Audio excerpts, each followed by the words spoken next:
Better morning everyone. So today mag-attend ako ng isang webinar.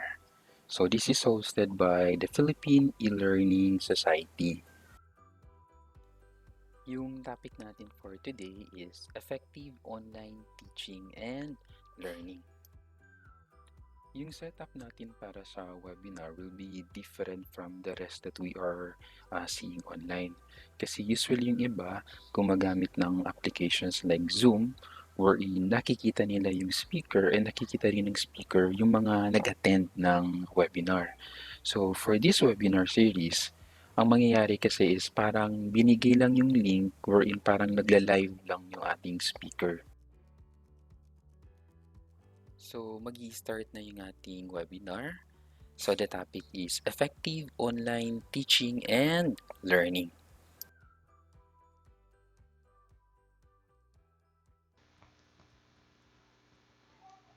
Hello, everyone. Mom Tenny, are you live also? Yes, I am. Okay. Um, Sir Ufer, who's on the back end, kindly ready our presentation. All good. Okay. So again, welcome everybody. I'm excited to see you here joining us for our 7th webinar of the Philippine eLearning Society. I'm Ana Cheryl Ramos. I'm currently the president, and I'm residing here in Manila, Philippines. We have quite a number of attendees today, and we are so happy for you to join us. Ma'am Tenny, you may want to greet them. Hi, Cynthia. Good morning. Magandang umaga po. Tenny Mariano here from the Philippine eLearning Society. I'm currently the vice president and I'm also connected with the UP Open University. As you can see in the banner, I'm here in Vietnam. Magandang umaga. Miss Janice, are you there? I think Janice is still waiting for her connection to get back. Okay, so let me just proceed now. So when you come in the room, you are on mute. And don't worry, you are not voiceless. Feel free to type in any questions you have in the Q&A box, but there is really a specific time for our speaker to answer them. So we will try to answer as many questions while the presentation is going on through our chat moderators. Okay, next slide, please. So right now we are joined by other chat moderators. If she's here, maybe we can listen a bit to Mom April Joy. Are you able to do that, Mom Joy? So Mom Joy is the Secretary and Board of Trustees. She's also from the University of Santo Tomas. We also have here our auditor, Ma'am Pamela Mapala and Miss Noemi Macario, and they are both from the Agricultural Training Institute. Now, if this is your first time to attend a webinar for the Philippine eLearning Society, we are a premier organization that spearheads the advancement of eLearning in the country. So we've just had our Philippine Tracker survey conducted last time on remote teaching and learning for almost like 1,000 e-learning professionals. And this revealed the top 3 challenges that has been encountered by a lot of e-learning professionals. And one of that would be the development of instructional materials. And an instructional material that is fit for online instructor.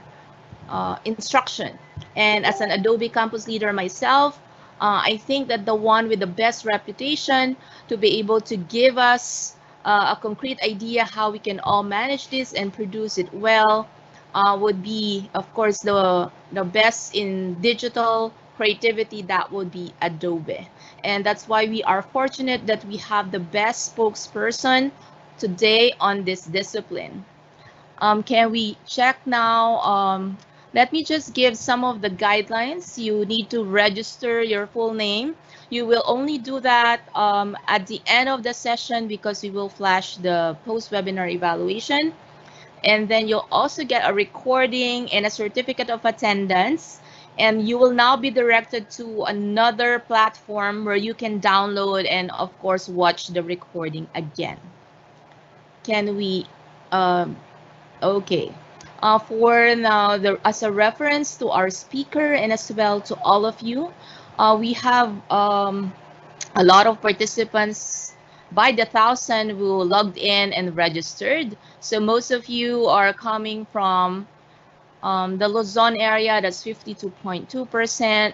In the National Capital Region, we have 32.9%.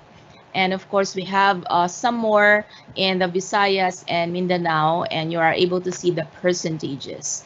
When it comes to your profile, most of you are coming from the academe, about 75.3%.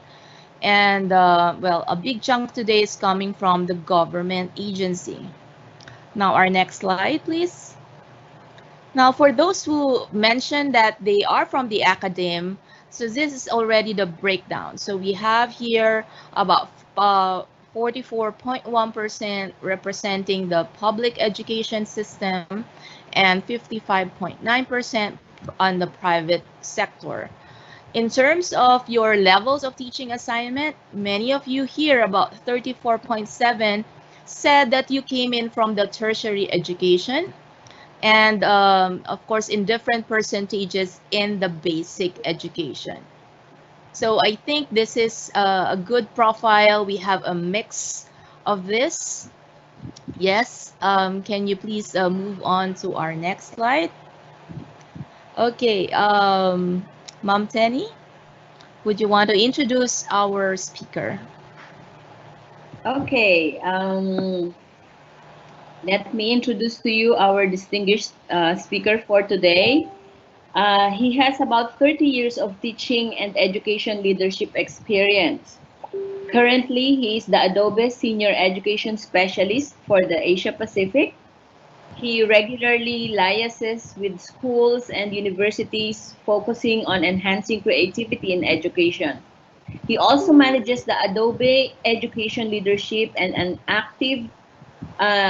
which is an active use program throughout Australasia, and helps lead the Adobe Education Exchange, which now has over almost 800,000 members. A passionate advocate for creativity in education and a well-recognized education thought leader, Dr. Tim Kitchen is a regular presenter for a wide range of national and international education. Let us all welcome this morning Dr. Tim Kitchen. Thank you very much, Anthea, and thank you very much, Anna and the team. Kamasa, everybody. It's lovely to present from Melbourne, Australia, right through to the Philippines and Vietnam and wherever you're from. I was meant to be in your part of the world last month, and we had it all planned to spend a week in Thailand and a week in the Philippines, but then COVID happened. But I'm really pleased to be here with you today. So salamat for this opportunity to present with you. Let me just share my screen at the moment so that you can see what we have planned. So what makes for good online teaching? What you can see on this slide is my hashtag if you want to join me on Twitter, and also my journal, my online journal, timkitchen.net. So feel free to be involved in those two things. But let's just tell you what the plan is for this session. We're going to break this up into 5 short chapters. We're going to do a mix of synchronous and asynchronous teaching over the next 45-50 minutes.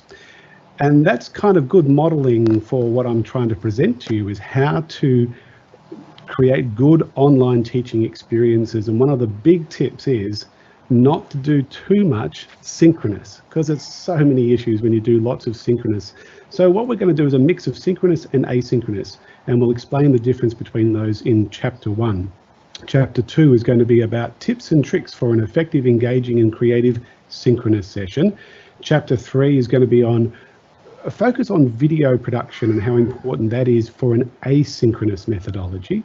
Chapter 4 is how do you do online learning, from a very special friend of mine who works in Queensland. He's created an amazing video we're going to play. And Chapter 5 is some resources that you can take away with.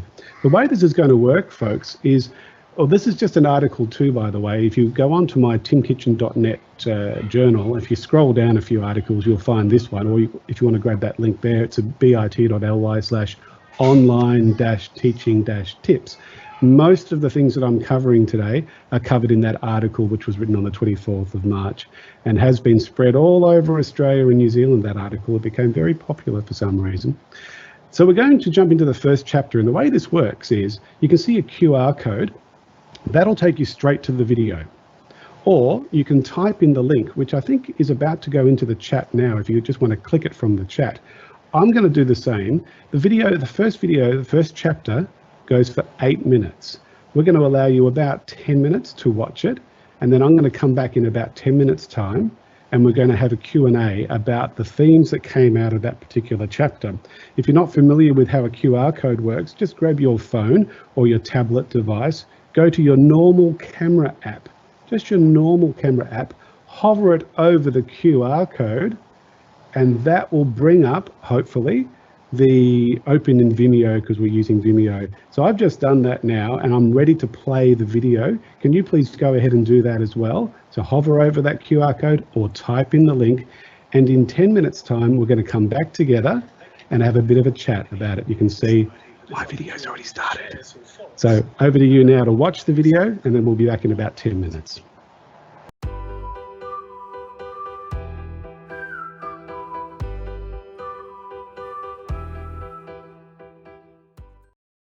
Thank you to the Philippine eLearning Society for this opportunity to share some thoughts about what makes for good online teaching.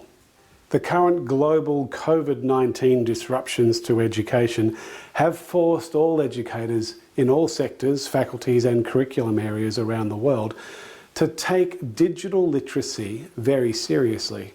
And for a lot of teachers, this has been a major catalyst to significant change. Many are saying that it's the change that education has been needing.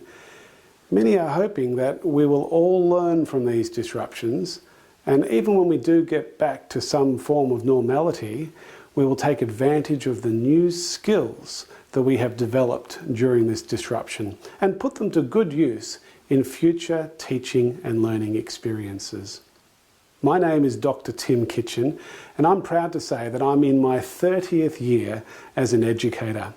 In that time, I have been a music teacher, a primary teacher, a secondary IT and media educator, a year-level coordinator, a director of learning technologies, as well as a university lecturer. And for the past 7 years, I've been the senior education specialist for Adobe within Asia Pacific. My small team and I cover a wide region of schools and universities across Australia, New Zealand, and into Southeast Asia. I also help manage the Adobe Education Exchange, which currently has a membership of close to 800,000 teachers globally. So the only way we can successfully scale our work is if we have an effective online approach to professional learning.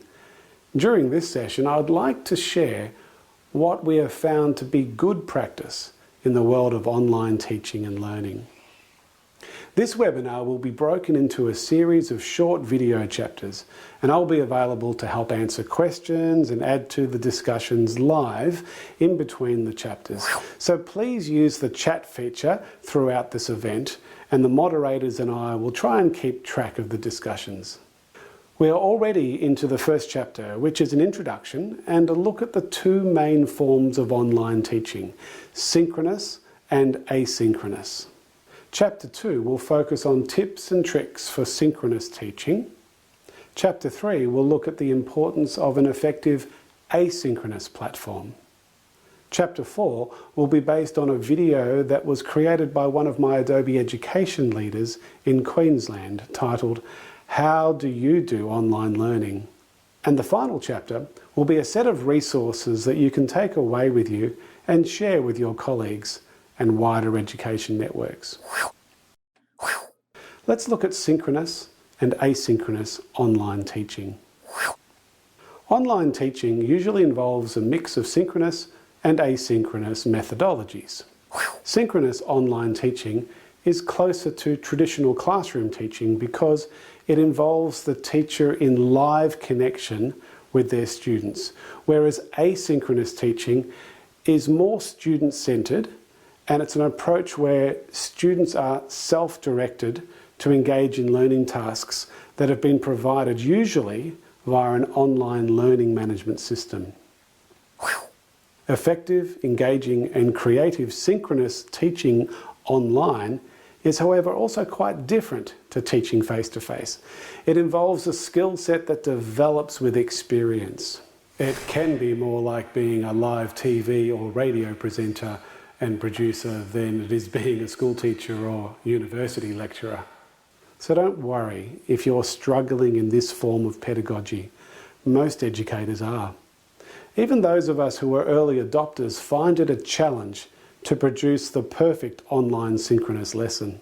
Most students, parents and colleagues will be patient and supportive to teachers who are doing their best with the technologies that are available to them. Students are generally quite familiar with a synchronous learning experience. The online world of YouTube Live and interactive live gaming is a big part of many of their lives. This is not a new world for them, so don't be scared to ask them for help if you're feeling overwhelmed. You may even find it helpful to set up a roster of key students who are provided with hosting rights when you are doing a live teaching session. They can then manage the technology and the chat while you focus on the pedagogy and the content delivery. This, of course, raises the question of what synchronous learning tool is most effective, because there are many to choose from. Many school systems and universities around the globe have purchased specific online collaboration and conferencing tools such as Microsoft Teams, Zoom, GoToWebinar, BlueJeans, Blackboard Collaborate, and Adobe Connect. Some systems are designed for education and training, and others are designed as video conferencing tools for small and large businesses. Some are part of an established learning management system, others are standalone. There are also a range of free or initially free systems such as Google Hangouts, Skype, and GoToMeeting. Whichever system you use, make sure it has at least the following features: video and audio streaming, live chatting, the ability to share screens, a way of seeing the names of the participants, a way of muting or disabling participants, and a way of easily recording and sharing sessions.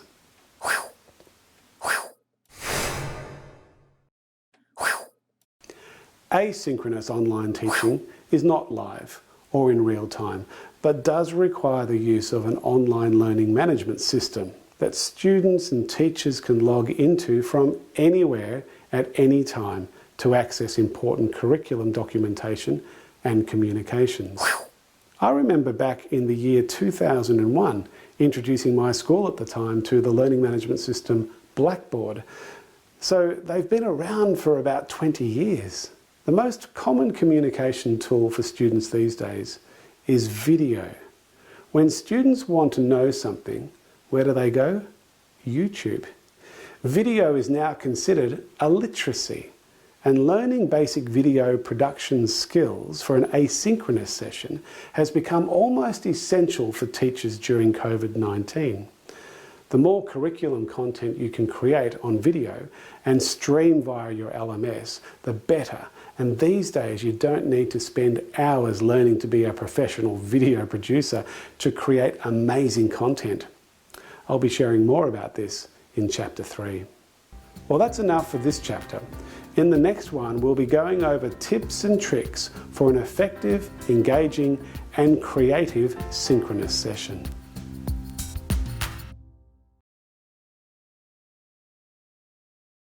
The themes that were presented during that video. The first theme was COVID-19 disruptions are forcing many changes.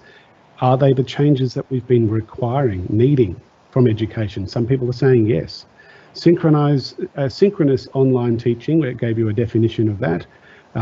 It gave you an idea that maybe you should get students to help you when you're doing your synchronous sessions. I've got a whole bunch of moderators helping me with this session because there's so many people live.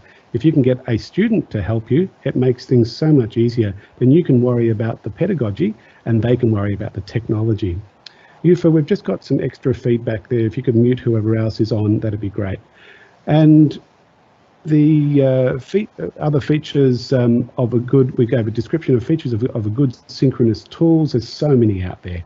And asynchronous online teaching, we touched on what that actually is and the importance of working with a learning management system. So there were the key themes. I'm just going to throw it to the moderators now just to see if there's anything that I need to address before we go on to the next chapter. Dr. Tim, you can share your screen because right now it is the presentation from PeLS, yes, so that they can see you. There we go. I'll just make sure I share the right screen.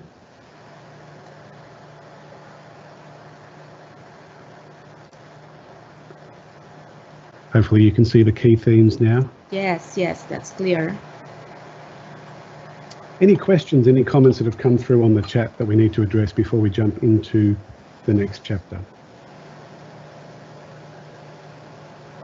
Okay, most of them, they said that they were able to watch the video. There was a question, can you suggest a platform that can be used for asynchronous method? Well, in the video, we mentioned quite a few different options. The one that we're working with now, Microsoft Teams, is really popular. I'm seeing it used in universities and schools all over the Asia Pacific region. Other options that I'm seeing, obviously, some more conferencing type tools like Zoom and Blue Jeans. They're really terrific ways because you're getting good quality video, great audio. Adobe Connect is another one that comes from our company too. That's worth considering. You might find that you already have a license to Adobe Connect. You're just not using it. That's another tool that's been around for a long time. The difference is Adobe Connect is designed as a teaching and learning tool, whereas Zoom and Skype and Blue Jeans are designed as corporate conferencing tools. They do similar things, but there are some differences as well. Another question, Dr. Tim, is said that how long should videos be to be effective to students? Yeah, around about 3 to 5 minutes. Keep them short. So you notice that my video went for about 8 minutes, which is going over the normal set of time, but I'm not working with young people here. I'm working with adults. So you can allow a little bit more time with adults. Please keep your videos fairly short when you're working with teenagers and young people. Yes, I agree with you because you have, a limited attention span and we need to check the cognitive load. That is, in fact, if you have a lot of or a very long video. Just a point on that, in video production, in that world where I teach a lot of video production, we have a rule called the 7-second rule. You never have an image on your screen for longer than 7 seconds, because if you do, you will lose the interest of your audience. So that's an interesting point for us as educators to take on. Okay, there's another one. If you're able to see the Q&A area in your screen, Dr. Tim, in doing synchronous teaching, what if the learner has a weak signal? What could be the best way to address such problem? Yeah, avoid it. Avoid synchronous teaching if you've got bad internet bandwidth. You don't have to do it. The university that I work with most closely is Swinburne University in Melbourne. They have a rule for all their lecturers, no synchronous teaching, because this will only work, what we're doing right now, if you've got good internet and if you've got devices that work with that. Not every student has internet, not every student has devices. So the main focus should be asynchronous teaching, working with your learning management system, or in a school setting, working with something like Google Classrooms or Spark Page. Adobe Spark Page is a nice way of just getting content created and getting content out there for your students to look at their leisure. Yes, I totally agree with you as well, Dr. Tim, because in a sound instructional design, of course, instructional design, the mix of synchronous and asynchronous really has to be managed. And that's why in a course, in an entire course, you probably would just have 3 synchronous sessions and the rest would all be asynchronous. Yeah, and in the next chapter, you'll see I recommend do a synchronous session maybe at the start of the day if you can, with those who can, for a welfare check or just a community building or just a way to connect with your students. But the bulk of the time should be a program of asynchronous learning for whatever unit of work they're working on. They're asking if Adobe is free. Adobe Spark is free. Yeah, if you look up spark.adobe.com, I'll be recommending that in another chapter. Of course, most universities that I work with anyway, and most schools that I work with have Adobe. They have the Creative Cloud ready to start with Photoshop and Illustrator and InDesign and all those amazing programs.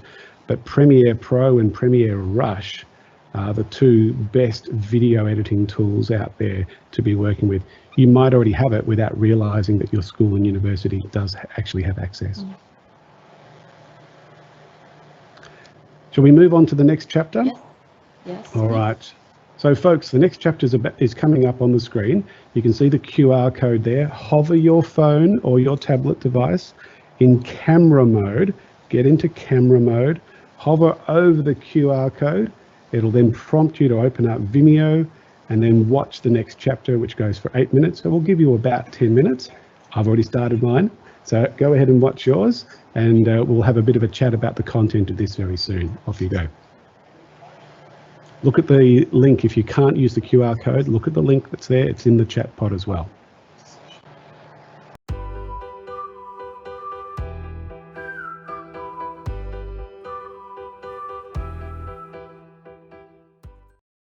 Welcome back. Before you go live with a group of students, make sure they know how and when to log into the system and encourage them to jump into an online room in advance of the starting time. Open the session by encouraging the students to share their web cameras if they can. This creates a nice sense of community and you can get visual cues as to how engaged your students are. If you can, set the system so that all microphones are muted. When students log in, encourage only one mic to be open at a time. Otherwise, it gets very hard to manage the audio quality. When it is time for formal teaching or instructions, encourage the students to mute their web cameras. It is likely you'll want to record the formal teaching time, and recording students' faces is considered ethically and in some cases legally wrong, especially if they're under 18. Try not to record more than 5 to 10 minutes at a time. These recordings can be valuable for students to look back on and are essential for students who may have missed the live event or may not have reliable internet connectivity. Not many students want to look back at long slabs of live teaching, no matter how entertaining you may think you are as a communicator. Keep your recordings short and to the point. It's worth noting at this stage that some schools and universities are avoiding synchronous teaching altogether during the COVID-19 period because so many of their students do not have reliable access to the internet. So they are running all their teaching sessions asynchronously, and in some cases having to physically mail out in the post PDF versions of the curriculum content. In between formal teaching sessions, stop the recording and go through the questions and comments that come up in the chat. Do some poll questions. If your system doesn't allow for online poll activities, use the chat feature and ask yes/no type questions or even multiple choice questions as a way of gauging your students' interest and engagement. A fun activity is to play a game that involves yes/no questions, where only those who get the answer right can answer the next question until, by process of elimination, there's only one winner left. Try to keep the formal teaching and content delivery time to a minimum. Follow a flipped learning model, where most of the curriculum content is delivered via video or text through your LMS in advance of the live session. This way, the live sessions can be used as valuable learning time where the content can be discussed and applied, analysed, evaluated, and new knowledge can be formed as you encourage your students to metaphorically climb up Benjamin Bloom's taxonomy of higher forms of thinking to that peak of creativity. Try to resist staying at the bottom of Bloom's pyramid where the content is being delivered so that your students can pass a test or an exam. Keep in mind that your job as an educator is to, as the great Seymour Papert once put it, create the conditions for invention rather than produce ready-made knowledge. Your job is to prepare students for lifelong learning, not just for the next test or exam. Find out more about the flipped learning model of teaching and learning from flippedlearning.org and find out more about Bloom's taxonomy from Wikipedia. To finish off this chapter, I'd like to share some simple recording and capturing techniques for live synchronous sessions. Turn off notifications on your mobile devices and remove any other potential distractions, such as email software and any other applications that may ding or distract you. Assuming you are recording from home, ask your family members if they could try and avoid internet-based activities that take up lots of bandwidth, such as streaming videos. If possible, use an Ethernet cable to directly plug your computer into the internet network. Direct cable connection will usually provide a more reliable and faster connection to the internet than Wi-Fi. Most modern homes have network points built into key rooms in the house. If you are in a quiet room, you can probably get away with just using the computer's internal microphone and speakers. However, in most cases, it's best to use a headset with a microphone. The closer the mic is to the teacher's mouth, the clearer the audio will be. I have found that the Apple headphones that come with most iPhones to be as good, if not better, than some expensive USB mics that I have tested. Bluetooth headphones and mics are generally fine, but I recommend the plug-in version of microphones for sustained quality and reliability. Some students will rely on seeing the teacher's mouth in order to read their lips. So, when you are on camera, make sure the students can see your mouth.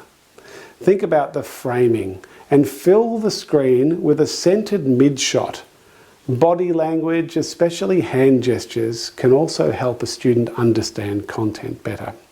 So make sure the students can see your head, your shoulders, your torso and your arms, and ensure that the top of your head is near the top of the frame. Look at your webcam most of the time when you are presenting. Treat the camera as someone you are talking to. Eye contact is a powerful communication technique. Ensure that there is plenty of light behind or to the side of the camera. Natural light is best. Try to avoid pointing the camera into a light source, such as an open window or an open blind. This will help to provide the best possible image quality. Also, have a think about the background and make sure it's not distracting. Some systems like Microsoft Teams provide a feature that blurs out the background. Other systems like Zoom allow you to key out your background and replace it with an image. But that can sometimes also be quite distracting. During most sessions, you will log into the system as the host. This usually provides you with access to extra features and a different screen layout to the guests. If you can, it's wise to log in as a guest on a second device, like your smartphone, your tablet device, or a second laptop if you have one. This way you can monitor what your students are seeing and keep an eye on the chat. It's easy to forget that you are sharing your screen when you don't want to. By having a monitor next to your main screen, you can see at a glance what you are presenting. Having a second monitoring device also allows you to test that your audio is working. However, there will be a slight delay in your audio. So once tested, keep the volume of your second device down to 0 to avoid any potential annoying audio feedback issues. Well, that's enough for this chapter. In the next one, we'll be going over what makes for an effective asynchronous learning experience. Most people should have watched the video by now. I finished watching it. I started probably a little bit earlier than you. So we're going to jump into the themes of that chapter and then look at some Q&A. So just while people are finishing off the video, do you want to open up to some of the questions now? Are you able to see the Q&A from your end, Dr. Tim? No, I'm sharing my screen, so I can't see the Q&A. Oh, okay. Just throw Let the few me. questions to me.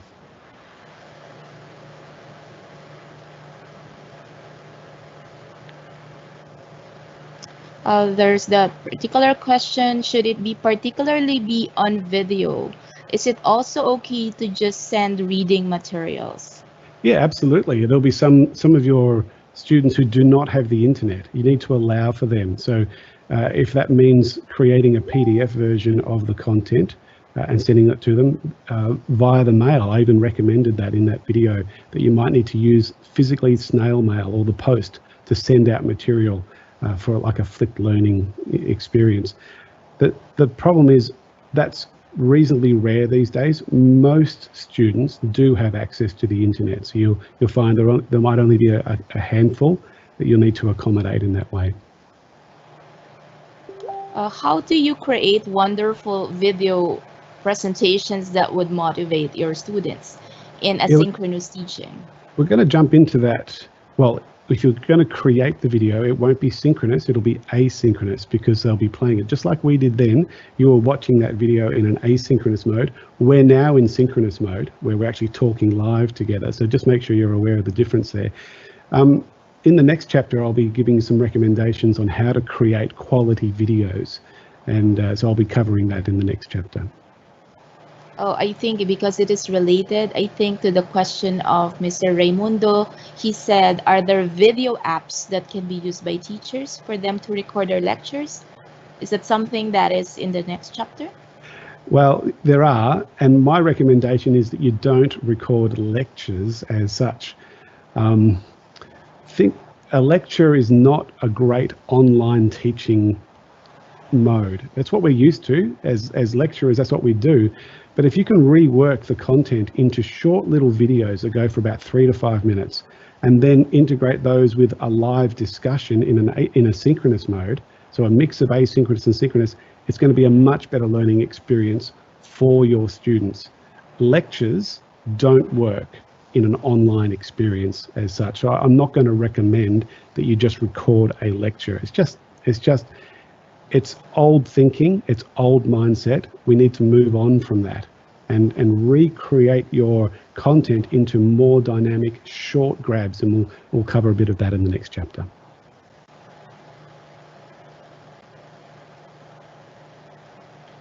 Any other questions?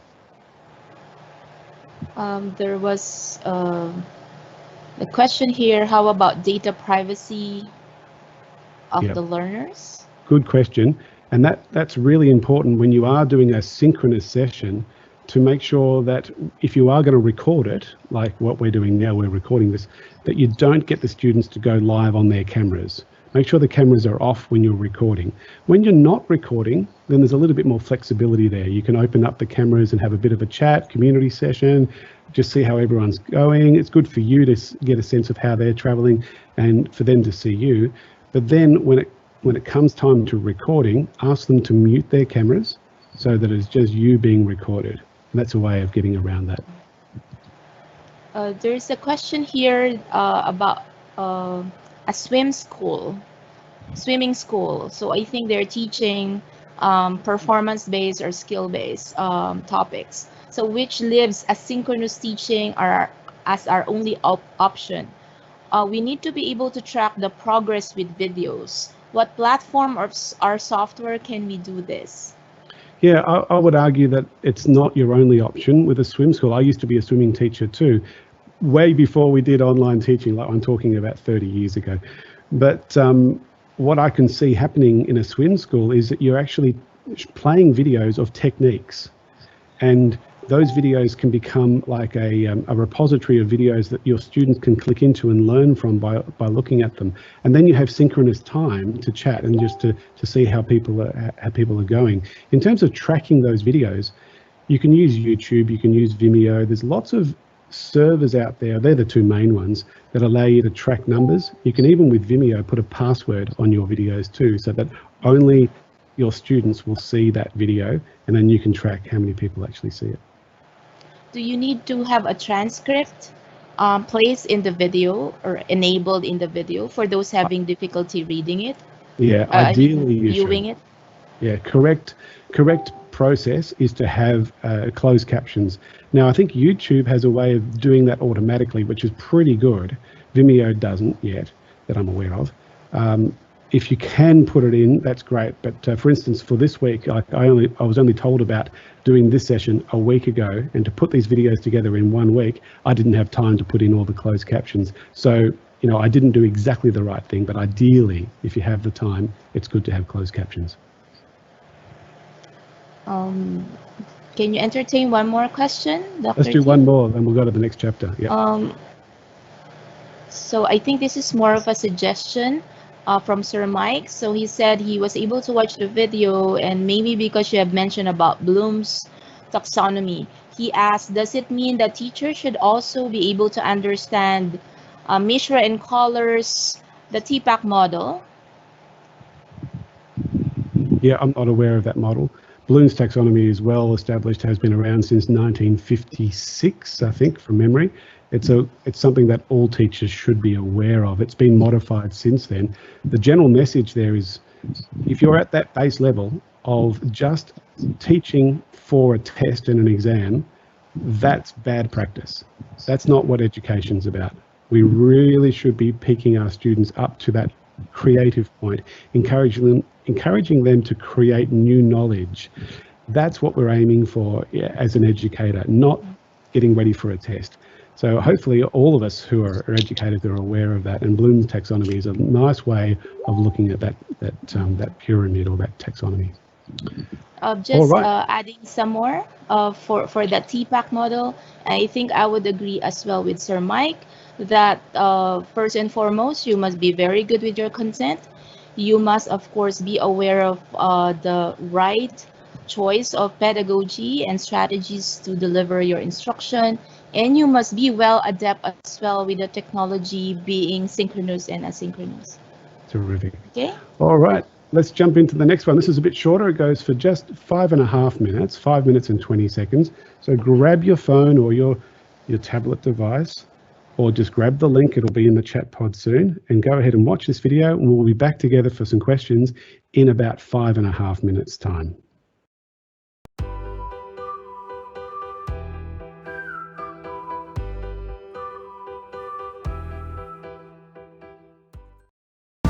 Welcome back. Teachers who have been embracing technology developments over the years are not struggling as much as other teachers during the COVID-19 disruptions, because a creative blended approach to teaching and learning that includes a combination of online and face-to-face interactions has been accepted as best practice for professional educators in all subject areas and sectors for a number of years. Believe it or not, as I mentioned earlier, learning management systems have been a part of a teacher's toolkit for up to 20 years, and streaming video resources have been available for educators for over 15 years. The teachers who have embraced these technologies and used them to creatively communicate their curriculum content with an open mindset and a student-centred approach to teaching and learning are the ones most prepared for what all teachers are currently facing. And it is their students who will most benefit during this crisis. The teachers who have continued to have a closed mindset and a teacher-centred approach are the ones who seem to be struggling the most during this time. One of the best ways to communicate through an asynchronous methodology is via video. As I said in Chapter 1, video is now considered a literacy. These days, many are saying that learning how to make a quality video is just as important as learning how to read and write. Most internet content today is via video. Video is the media that our students most like to digest. I have found that the simplest way to create a quality video with voiceovers, still and moving images, titles and music is to use the free Adobe Spark video application via spark.adobe.com. It's also available as a free iOS app on the iPad and iPhone. Because it's so simple, it does have limitations. So the next step is to learn how to use the Adobe Premiere Rush app, which is available on iOS, Android, and it's also part of the Adobe Creative Cloud suite of applications. With 4 layers of video and 4 layers of audio on your phone, it's a very powerful but not complicated way to make video content. It even has a built-in camera within the mobile version. Of course, the ultimate video editing solution is Adobe Premiere Pro, which is used at the highest level of filmmaking and multimedia productions. But it's also part of the Creative Cloud, which is available in many universities and school systems around the globe. Obviously, I am biased towards the Adobe video solutions because I work for Adobe. But when I see, almost on a daily basis, teachers who have never before felt confident to make a video use Adobe Spark to create their first video in just a few minutes, it's so rewarding. I subscribe to the thought that if a student's own teacher makes the video content, then it becomes a much richer learning experience than if the teacher just finds something from YouTube or Vimeo or the Khan Academy. I subscribe to the thought that if a student's own teacher makes the video content, then it becomes a much richer learning experience than if a teacher just finds something from YouTube or Vimeo or the Khan Academy to use. Good teaching is all about relationships, and students pick up so much from the verbal and body language that they are used to in the teachers that they know and trust. An important part of good asynchronous teaching is being able to create your own video content. Most online learning and teaching should be done asynchronously. Live sessions are good for a short time to check on progress, do welfare checks, to make connections, but don't have the cameras on all the time. It is exhausting for the teachers and for the students. Set tasks and deadlines and provide all the content and references on your learning management system. Instead of being live online all day, be available to answer questions via email. Some students do not like contributing to real-time live chatting. So allow them the opportunity to connect with you via email, or even set up special small group sessions for the students who need that extra support. In the next chapter, we'll be looking at a short video made by Adobe Education leader Kev Lavery from TAFE Queensland titled, "How do you do online learning?"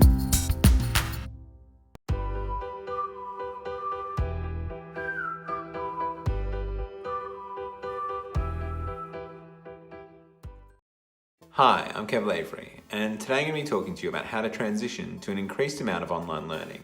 And spoiler alert, it's not just doing all your PowerPoints through web conference.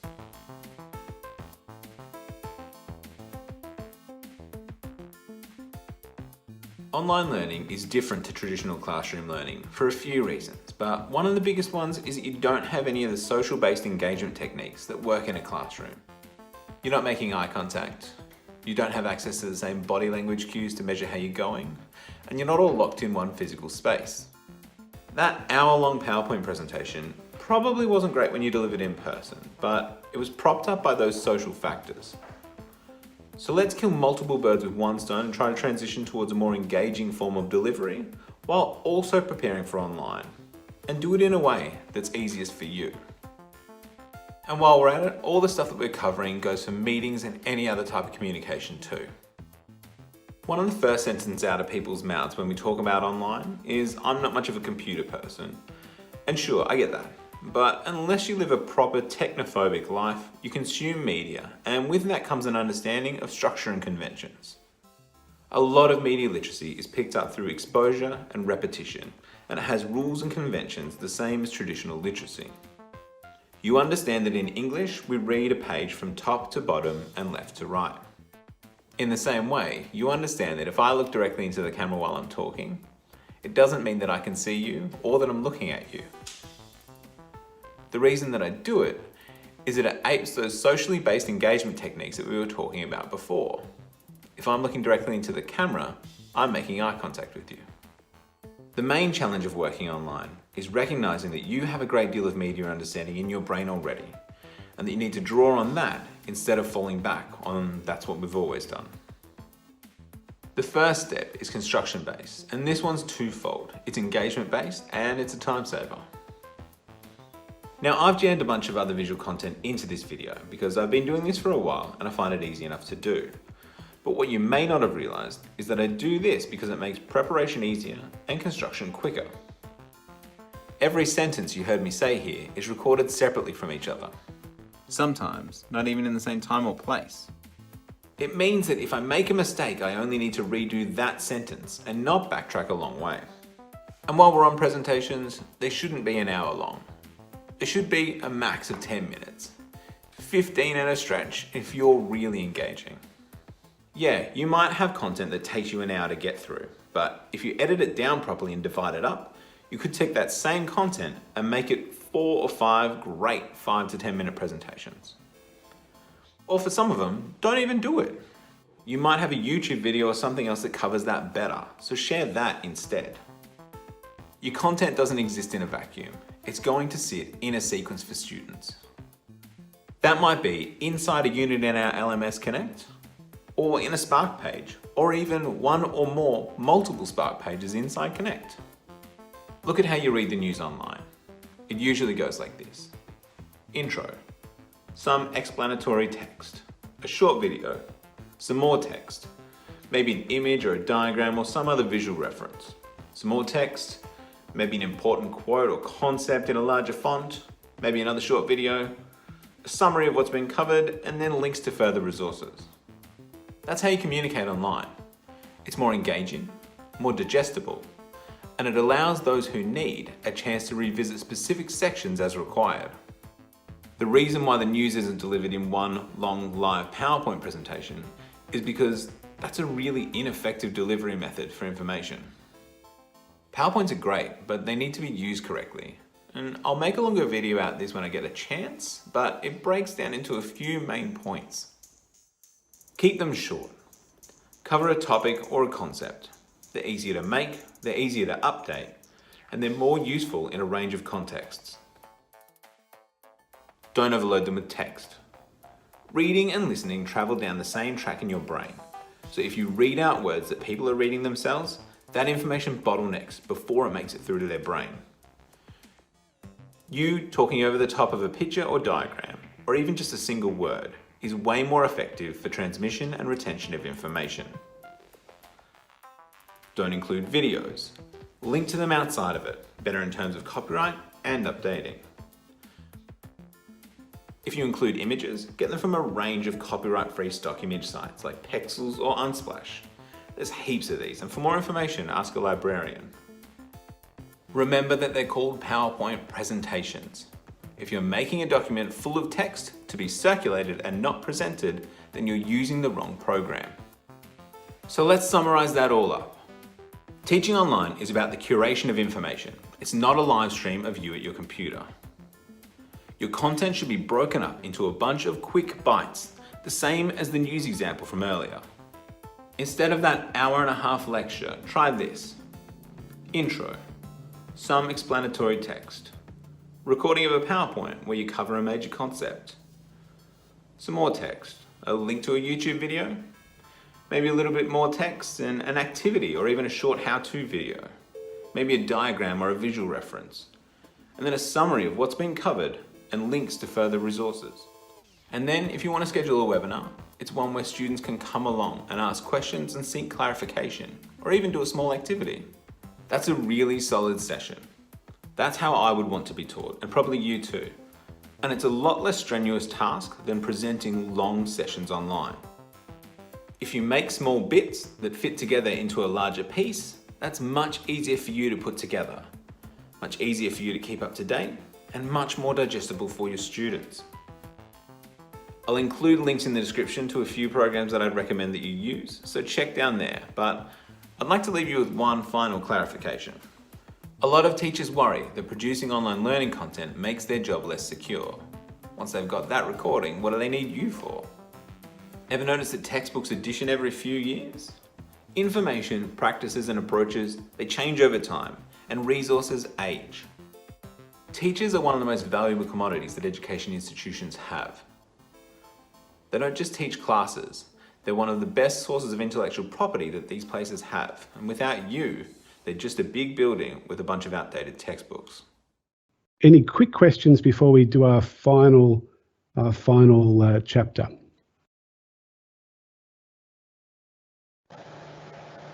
From a math teacher, and he said, I demonstrate to my students how to solve problems before giving them sample exercises. So any thoughts on making it more effective through maybe the use of videos? Yeah, absolutely. Look, there are a number of ways where you can capture your screen and create a video from what you're doing. So as you're drawing on your screen, solving a problem, or typing on your screen, you can do that by capturing everything, and that's great. It creates a little video that then you can then put onto Vimeo or YouTube or onto your learning management system, whichever way you'd normally work. A couple of things come to mind. There's one of our products is called Adobe Presenter Video Express. Adobe Presenter Video Express. I think it's probably the simplest way to do a screen capture. Camtasia is a bit more complicated, yes, and a bit more expensive as well. QuickTime allows you to actually just capture the screen for free. I mean, QuickTime comes with, it's a free download, and you can capture your screen, but it doesn't do your audio and doesn't capture you at the same time. There are a couple of Google options as well that I'm not as familiar with, but that's a nice way of solving that problem. How does this work to younger students, especially if they are preschoolers or in the primary level, like kinder to grade 3?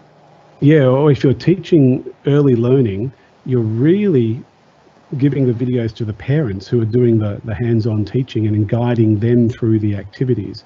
So it's going to be more of an asynchronous model where you provide them ideas, activities, and then suggestions on how long it will take, maybe some examples of how those activities will work, keep the things really short and sharp, and encourage the young children to use this time to play, to read, to just do those sort of creative activities during this time. And then when they're back into a face-to-face mode, you'll have time to catch up with the more learning activities. Dr. Tim, on the other end of the spectrum, you have from the higher education, let's say for the School of Nursing, how will instructor demonstrate a skill or a procedure? Should you have, a big setup for this, because maybe you need to have like a clinic type of setup? Well, I mean, different hospitals have different setups, but most of the time when you're teaching, you don't have the big equipment. So get used to using just your phone. The phone is an incredible device to be able to capture things, and then with that app that I recommended, Premiere Rush, you can quickly put together what you captured on your phone and then have it ready. If you want to, you can then bring it to Premiere Pro. But Premiere Pro is not going to be used by most teachers, whereas something like Premiere Rush, I'd say that most teachers will be able to handle Premiere Rush. And if you can't handle Premiere Rush, well, have a look at Spark Video. So simple. It doesn't get any easier than Spark Video, and you can create a quality video. So just using your phone gives you so much potential. I think one more question here. Do we curate or do we create videos? And do we need to post questions in between those videos? Yeah, look, it helps with the engagement. I still really believe that if you can go to the effort of learning how to create a video, it becomes a better learning experience for your students. I strongly believe that.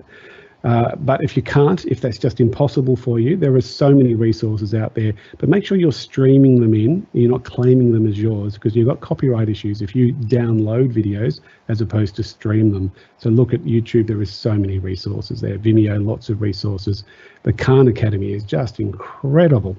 But make sure you're streaming, not downloading when it's other people's work. We are just about out of time, aren't we? So we're going to skip this one here. Feel free to have a look at it in your own time. It's a great little summary of the things that we've been talking about by my friend Kev, who works in Queensland in Australia. And we're just going to finish off with some key resources. This only goes for 3 minutes, and that'll give us a time for some final Q&A at the very end. I'm happy to hang around a bit longer if I'm allowed to have a bit more of a chat. But if you wouldn't mind going into this video now, the last one, chapter 5, I will do the same, and we'll be back in about 3.5 minutes.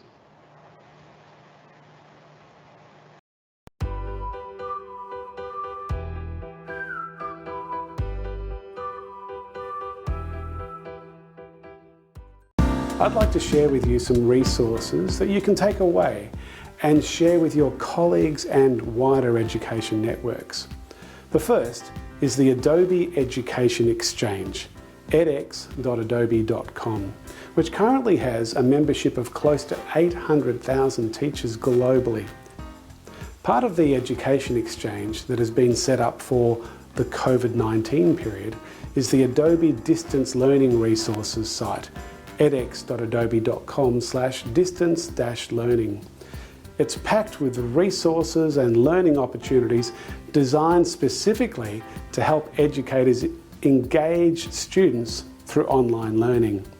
These include a collaboration with the Khan Academy, various talks, webinars, courses, articles and blogs, as well as projects for higher ed and K-12 that make distance learning engaging. Also resources to support young learners, including our collaboration with Time magazine called Time for Kids, events and activities for teens and university students, and well-being resources for educators and students. If you go to bit.ly/adobe-inject, you can find out how to join the weekly free webinars that I'm running. They're usually on a Wednesday from 5 p.m. till 7 p.m. Philippines time, and they are titled Inject Creativity Live. These are co-hosted with members of the Adobe Education Leadership community, and they're aimed at enhancing teachers' online and blended teaching skills with the help of Adobe tools. Each session provides a balance of simple techniques for any teacher and some more challenging techniques for the teachers who are wanting to advance their skills. I also have a series of video tutorials that I regularly create called Adobe Edu Tips that you may find helpful. These can be found via vimeo.com/groups/Adobe Edu Tips. I recently started a new podcast and vodcast series called Edu Chats with teachers focused on how they are managing during the COVID-19 disruptions. This can be found via bit.ly/adobe-educhats. The Adobe for Education YouTube channel is also a great source of video resources for educators during this time. It can be found and subscribed to via bit.ly/adobe-edu-yt. Finally, I'd like to leave you with this QR code and link to an online form that you may like to complete to keep in touch with the Adobe in Education team. Thanks again to the Philippine eLearning Society for this opportunity to share some thoughts about what makes for good online teaching. I do hope that it has been helpful for you, and on behalf of Adobe, I wish all of you the best as you manage your classes during this difficult period. God bless and keep being creative.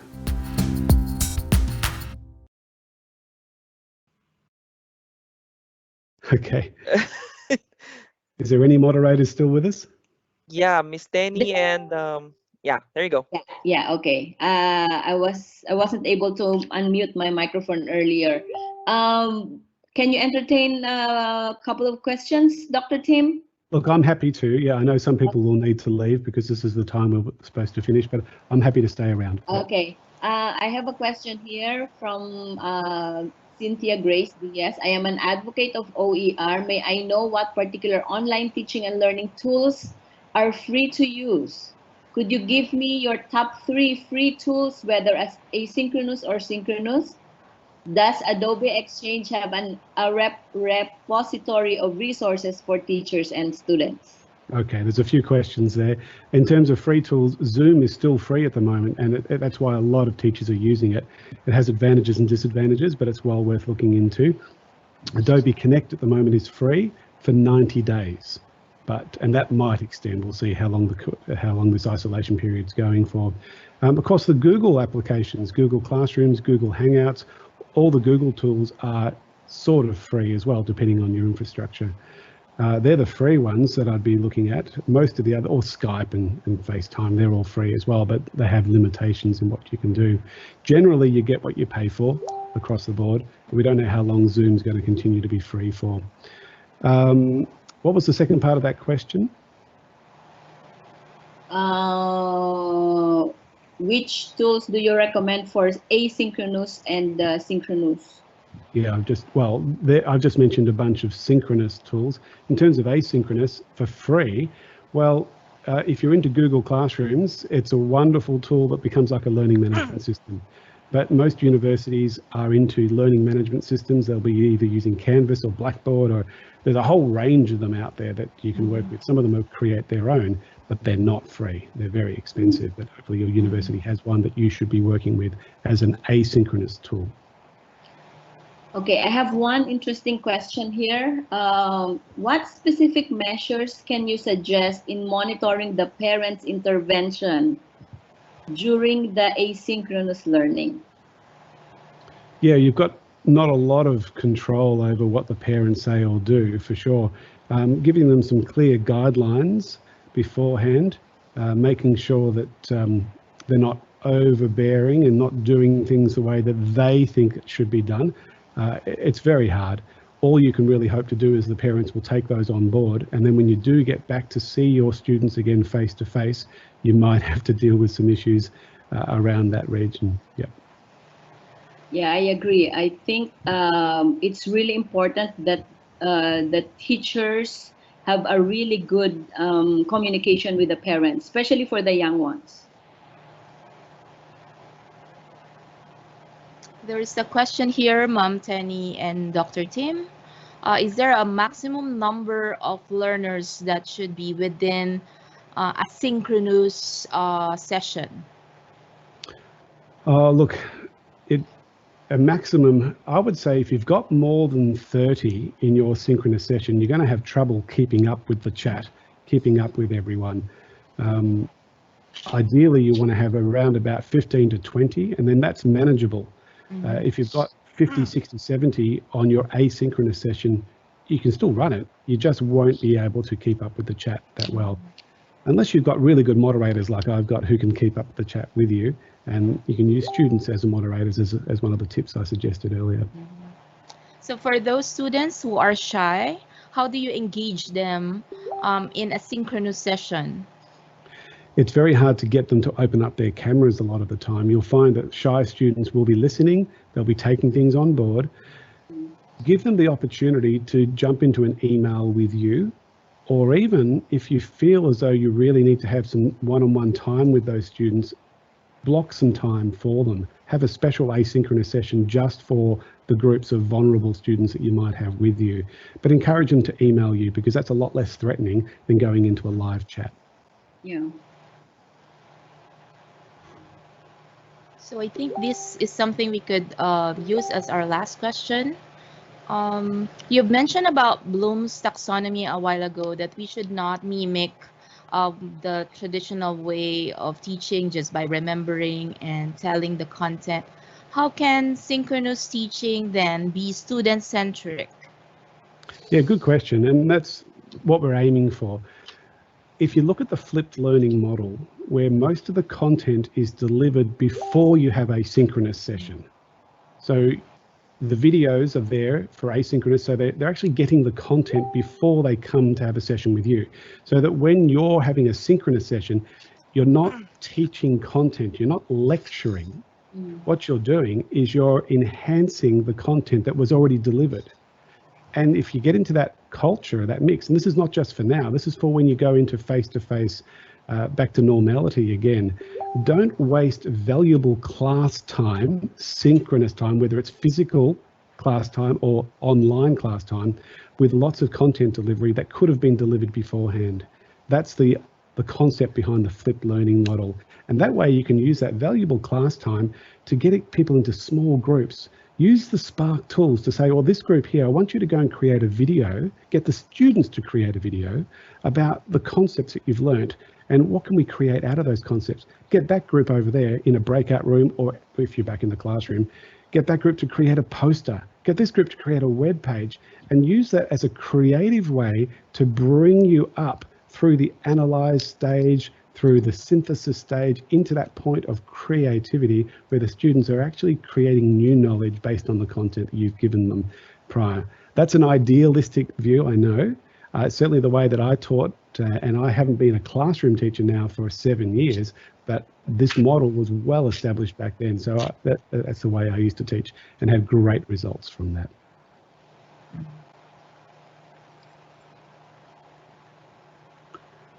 Okay.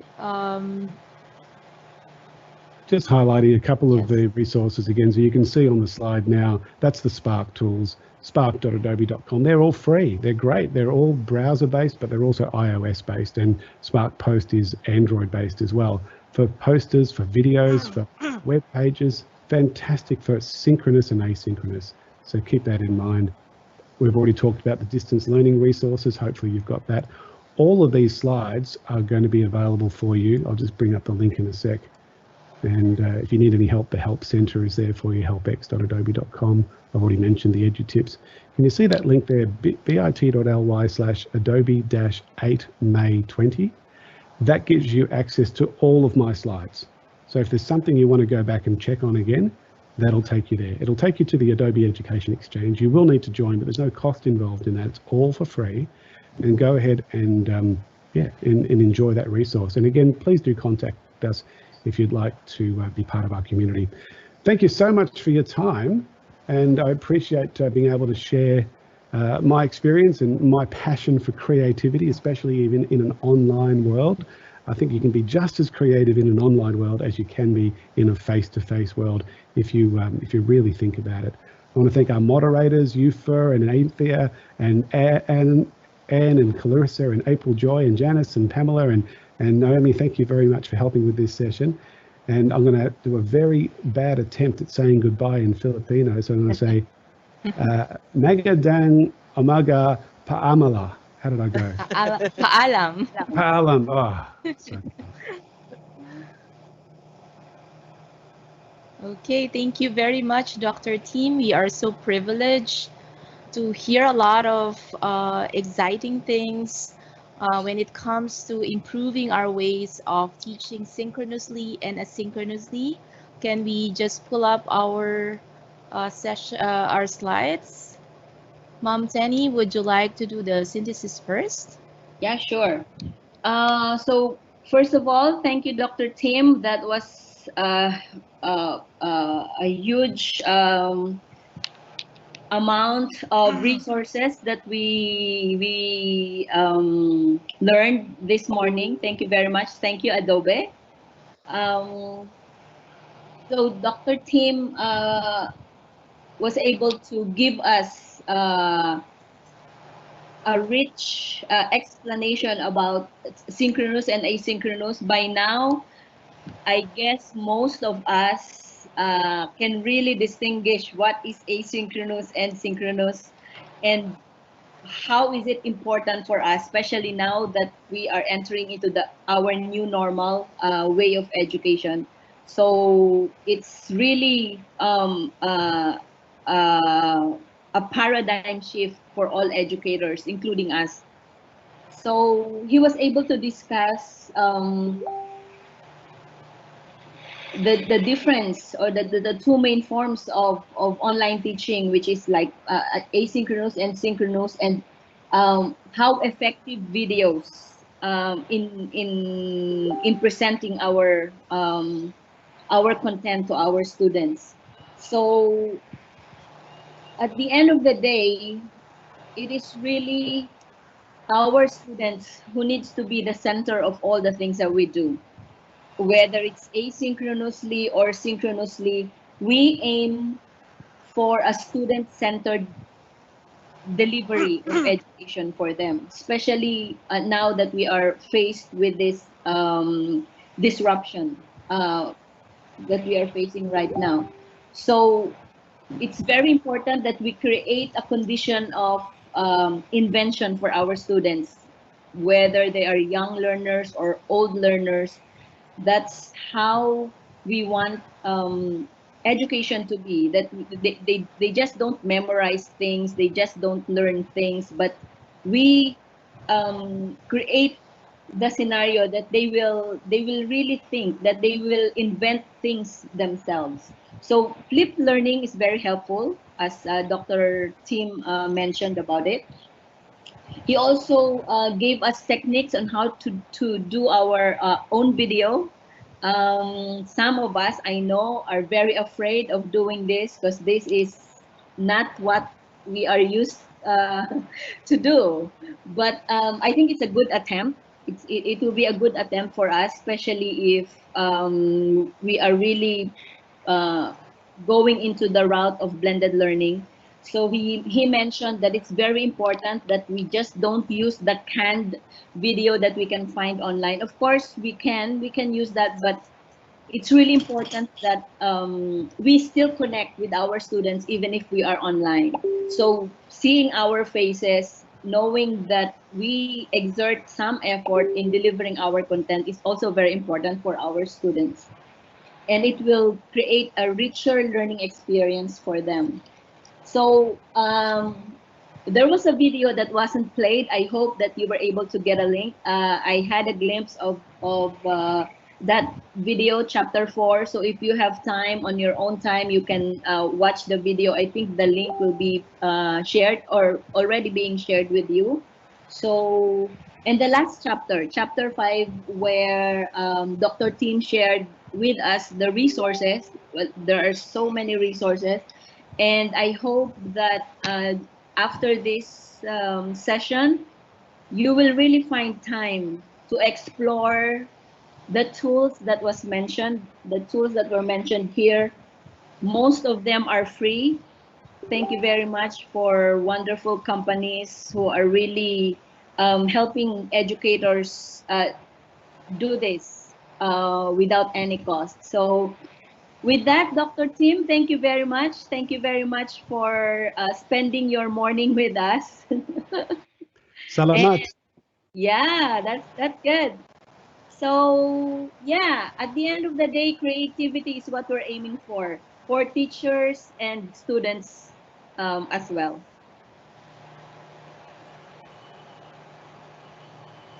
Thank you, Mom Tenny. She as well summarized everything else completely, because I don't want as well to get hold of your time in a longer period because it's nearing our lunchtime. Let me just skip that part of my synthesis, and let's proceed now to the last few slides, Yufer. So at this point, we would like, of course, to award our certificate of appreciation to Dr. Tim Kitchen for selflessly sharing his expertise on the topic, what makes for good online teaching and learning on May 8th, that is today.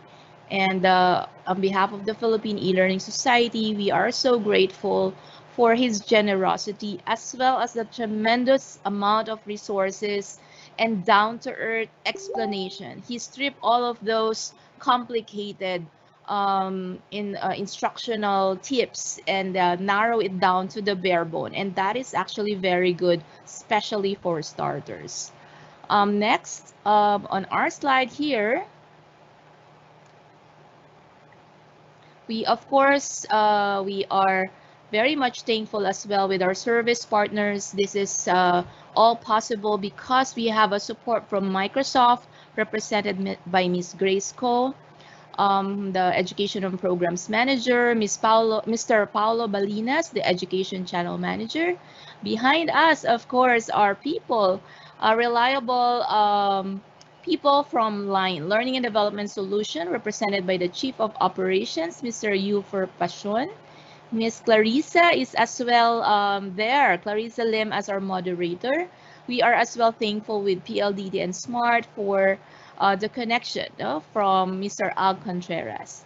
Now, just for 2 more slides here, there is an evaluation. Can you take a snapshot of this? Or you can go to the QR code by scanning it. There is a 2-part evaluation. One that is required, and second at the last, of course, this is optional. It's up to you to participate. But this is, in fact, just for instructors or educators. And if you are not in that sector, you may skip that and submit just the evaluation. So I'll leave that for a while. Can we just go back? Maybe they have missed that. So just some more seconds for them to look at. Okay, we'll go back to that again, and let me just proceed to the next slide here and inviting you for our next session. Sir Ufer, can we move on to the next slide, please? We will go back to this.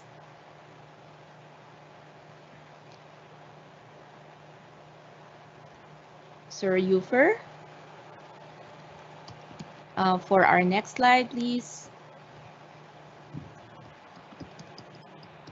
Okay, Ufer might be having some technical difficulties. Let's wait a few moments. It's okay. It's a national issue. We understand that pretty well. Anyway, the next slide has something to do with the next event that will be on May 15.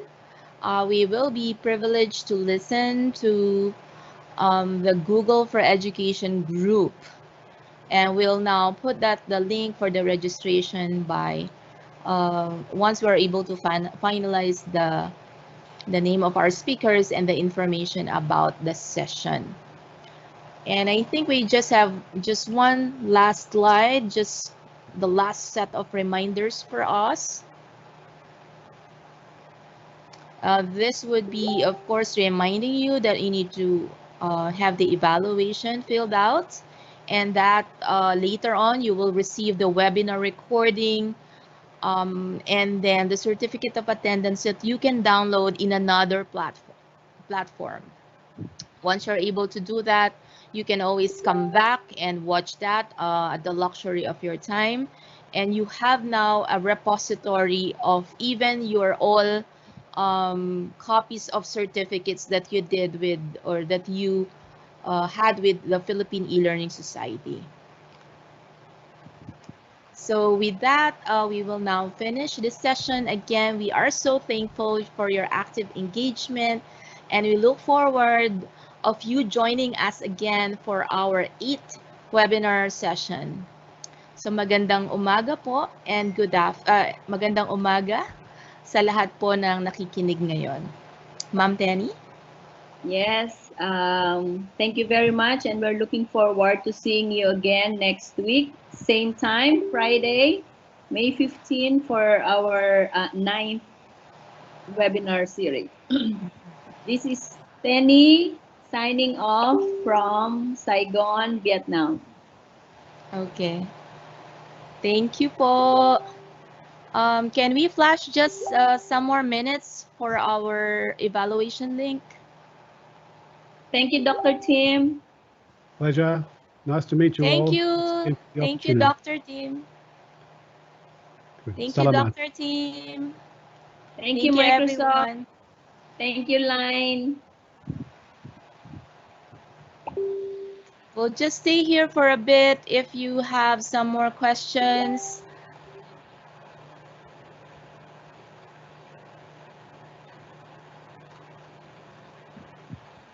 So thank you to our dear participants. You are, in fact, our inspiration why we have this every week. If you have more questions about the Philippine eLearning Society, I have posted in the chat room the link to our website. So if you have any questions about PeLS, you may visit our website, elearning.ph.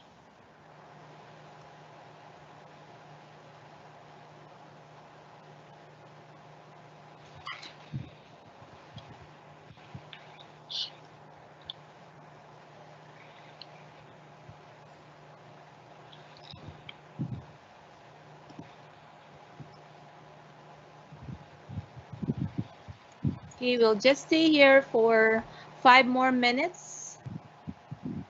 And after this, we'll be signing off on air. We thank you. Thank you so much for all of your wonderful comments here in the Q&A. And we hope we can answer all of this.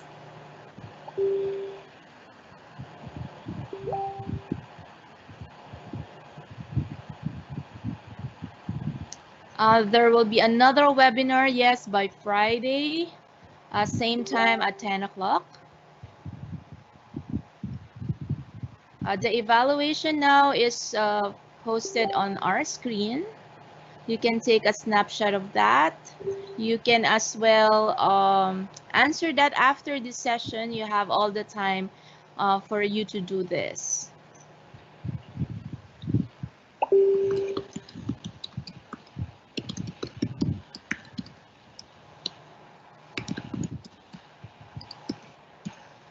So there is this long comment by Sir Michael.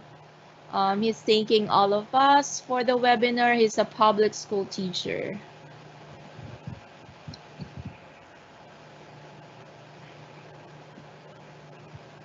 Thank you po, sir. This is something that is unique, Ma'am Penny, in as a webinar being conducted in the Philippines. I just found it unique kasi po, just my observation, that right after the webinar, Filipinos tend to stay and thank the organizers, the Yeah, speakers. Whereas in others, right after the end of the talk, you know, everybody. the screen will be turned off by the organizer, and as well as the participants will really, of course, shut off their screen. So these are unique Filipino culture that I really like and being observed. Yeah, even offline, sometimes they will immediately after the webinar, they will post something on the PeLS community on Facebook. Like right after the webinar, they would ask questions or they would just like post a thank you note for the organization, which we really appreciate. Someone said bitin. Oh. We'll ask Dr. Tim, maybe he would focus more of the production itself because it was just touched in a bit in one of the session.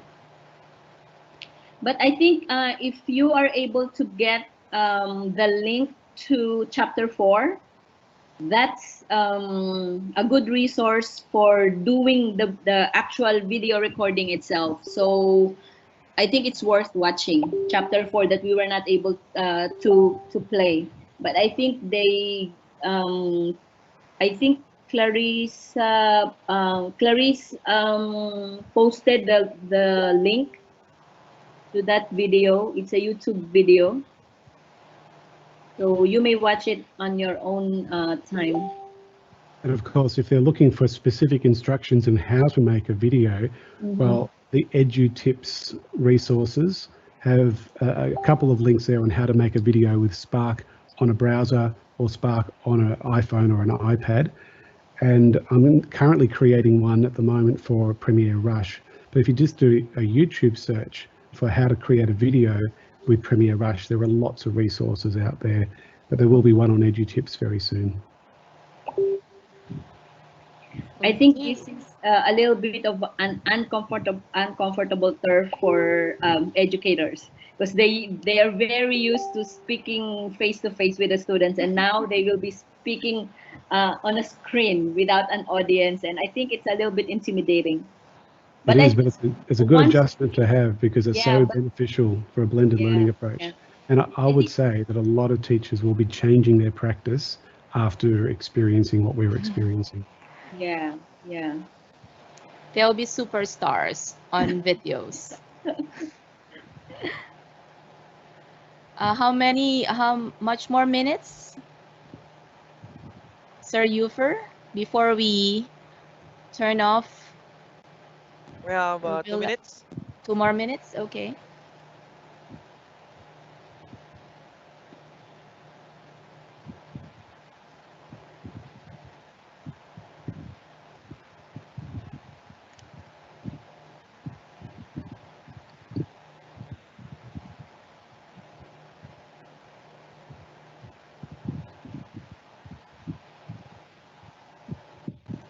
There's just one question here um, by Miss Lucita Gamboa. She said, "Can you give us a free tool for our presentation?" And I guess this was already mentioned a while ago by Dr. Tim. There is this Adobe Spark Mm, application. It is free for everyone. It has three features. One, you can make a post like a poster. A second, you can make a page like a web page. And there's that built-in video. It's actually being used by my students myself for their portfolio-based assessment. And myself as well, when I give, let's say, instructions, I could actually make use of that something so dynamic rather than a static, PDF file. yeah.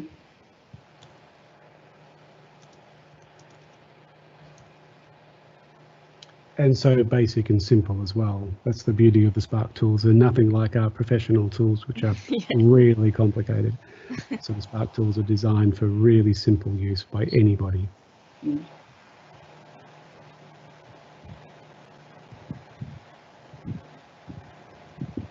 In fact, in my last class in the teacher certification program, during the time that we were teaching our students to produce instructional materials for flip learning, one of my students was about 64 years old. She has retired. She just wanted to be a full-fledged, teacher and take the board exam. And so she was able to make, a flip video lesson using Adobe Spark with that age. Mm. That's great. That's so Yeah, good. because it's so easy. Yeah, if a 60 plus years old can do it, Yes. we can do it too. I often say it's so simple that even school principals can use it.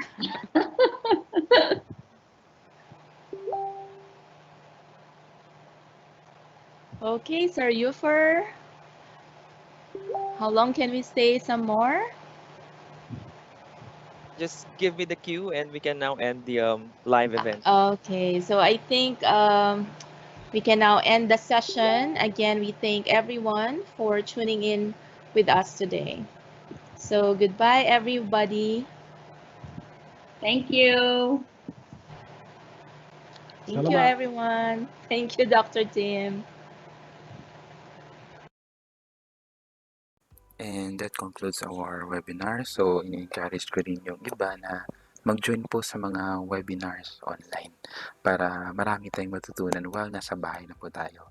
So, stay safe and God bless po sa lahat.